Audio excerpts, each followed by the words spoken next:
Disparition de Lina. La lettre édifiante du suspect avant son suicide. Je ne sais pas me contrôler. Le 10 juillet dernier, l'un des suspects dans la disparition de la jeune Lina s'est donné la mort, laissant derrière lui une lettre à ses 2 enfants.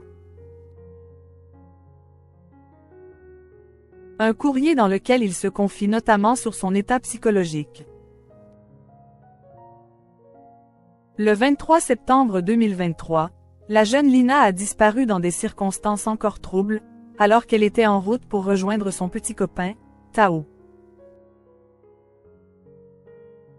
Une affaire judiciaire qui a connu, ces derniers jours, plusieurs rebondissements. Pour cause, les enquêteurs ont récemment découvert des traces ADN dans le véhicule appartenant à un certain Samuel G., un homme d'une 40aine d'années. Mais voilà, quelques jours après la saisie de son véhicule, l'un des principaux suspects dans cette affaire s'est donné la mort le 10 juillet dernier, laissant derrière lui une lettre de suicide. Connu pour avoir un profil extrêmement dépressif, Samuel G., 43 ans, était déjà connu des forces de l'ordre pour avoir plusieurs problèmes psychologiques et être addict à la cocaïne et à l'alcool. Dans le courrier qu'il a laissé à ses 2 enfants, relayé accent aigu par Paris Match, il a ainsi expliqué les raisons pour lesquelles il s'est donné la mort. J'ai perdu mon honneur, ma dignité, mon humanité. Je ne sais pas me contrôler, ça va trop vite. Je souffre trop, c'est mieux ainsi, a-t-il rédigé. Ce récit glaçant fait-il allusion à la disparition de Lina? Rien n'est moins sûr, car pour l'heure, les enquêteurs ignorent encore si son suicide a un lien avec cette affaire.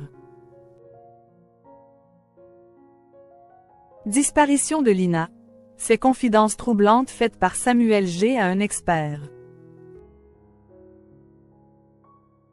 Dans la journée du 25 juin dernier, soit quelques jours avant son suicide, Samuel G. a eu l'occasion de s'entretenir avec un expert. À ce dernier, le quarantenaire s'est ainsi longuement accent aigu accent aigu sur ses situations personnelles et professionnelles, évoquant ainsi s'être retrouvé au chômage après avoir travaillé pendant plusieurs années en tant que menuisier et enseignant en lycée professionnel. Une mésaventure qu'il aurait alors fait, selon ses dires, complètement disjonctée.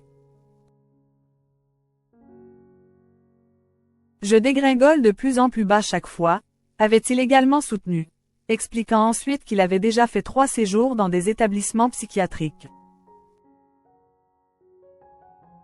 Un témoignage qui avait beaucoup alerté l'expert qui, à l'issue de ce même entretien, avait alors pointé sa dangerosité.